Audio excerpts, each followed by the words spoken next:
welcome to Paranormal Captivity. I have a kind of interesting story for you guys. It's a story from one of my friends who watches my videos. Hey. We used to work together and he got a hold of me through Facebook and was like, hey, I had a weird experience. I want to get your, perspective on it. I decided that I would share it with you guys too, and that way maybe if you have any ideas what you think might have happened, you can leave a comment below, he can check them, and also get other feedback other than just myself. My friend, I'm gonna just call you by name Tim, I hope that's okay. So, Tim lives in an older house in the country, one story, and he works nights like I do, so he sleeps during the day. He has blackout curtains in his bedroom, and his bedroom's painted very dark, decorated very dark, so it's very much nighttime looking whenever he is sleeping. He has his dog, who normally sleeps in bed with him, and they both have their sides of the bed. One night, his dog moved from his normal spot, basically like where Tim's legs should be, like just across the bed, down at the bottom when it's normally kind of up by like the pillows. So he wakes up from this and looks in that general area of that side of the bed. He sees in the darkness something dark moving from the bottom area of his bed up towards the top. And he said he's not afraid.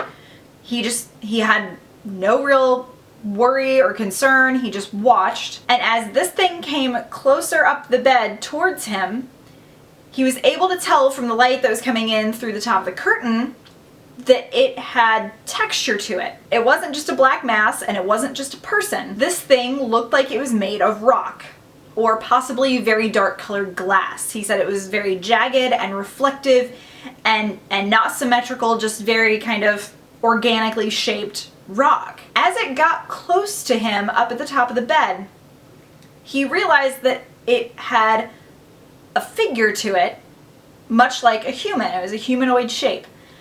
And the reason he could notice this is because when it got up to the top of the bed, it curled its knees up right next to him and just kind of tucked in right next to him. He got this feeling of protection and that he should go ahead and go to sleep. He just went to bed. End of encounter, but his dog still will not sleep on that side of the bed, and that was that dog's place. And he said since then he's put his dog in its normal spot and it'll stay there for a few seconds, maybe a minute, and then it'll just move away. It doesn't like that area of the bed anymore. He said that he has no idea what this could be. Originally, my first thought was that it was a type of elemental. When I say elemental, the only other elemental that I've ever discussed on this channel was when I talked about fairies, which are a part of sylphs, which are the basic term for an air elemental. There are also salamanders, which are fire elementals, undines, which are water elementals, and gnomes, which are earth elementals. Each of these looks and acts very different than anything you might have normally perceived. At least with gnomes and fairies, there's a lot of artwork and depictions of what we consider to be gnomes and fairies.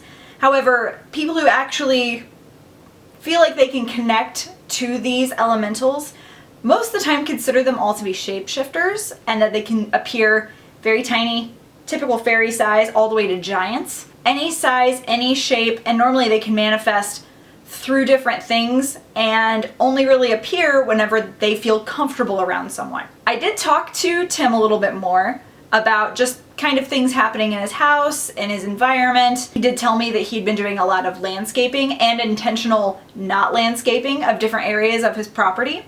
He also told me that there's a tree near that area of his yard that has just a different kind of feel to it. And anybody who comes over, whether they're into feeling vibes or if they just are, average people, they all take notice of this tree and the area around the tree, and they feel like it feels different and it feels really neat and kind of mysterious and magical in some way. Underneath that tree, he'd purposely stopped landscaping, which I have heard before.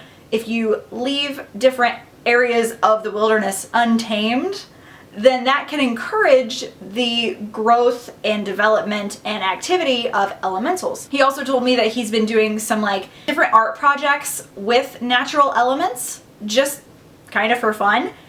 And in doing so, he's also been taking those natural elements from crowded areas of his yard and keeping those very clean and orderly. So I feel like maybe the elemental energy might have picked up on him doing something nice for them, and maybe they felt more comfortable with him and wanted to show themselves to him. He also told me that he hadn't really paid much attention to this kind of stuff for a while, and now it's kind of peppering its way back into his normal life.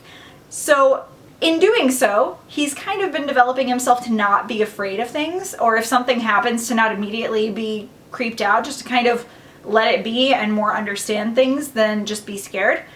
So I think maybe all of these things together have added up to whatever it is in his property feeling like it was time to show themselves to him, because they felt that he was more comfortable with them, and therefore they could show themselves and he wouldn't be afraid and he would understand that it was a good thing.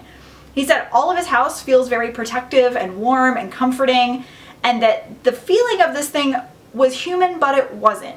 And so in saying that, I do feel like it's something that maybe isn't actually human, but just has worked with humans before and had energy similar to humans.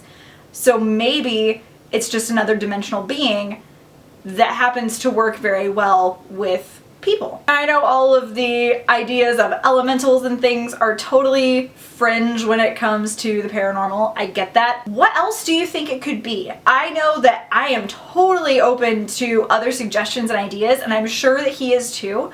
So any ideas that you guys have of what this could be or what it could mean, or maybe if it was a person representing itself in that way for a reason, any theory is welcome, because it's just a really interesting story. I'm fully intrigued by it. I want to be able to encounter something like this at some point. I hope you guys enjoyed this story, and I will talk to you again soon. I love you guys.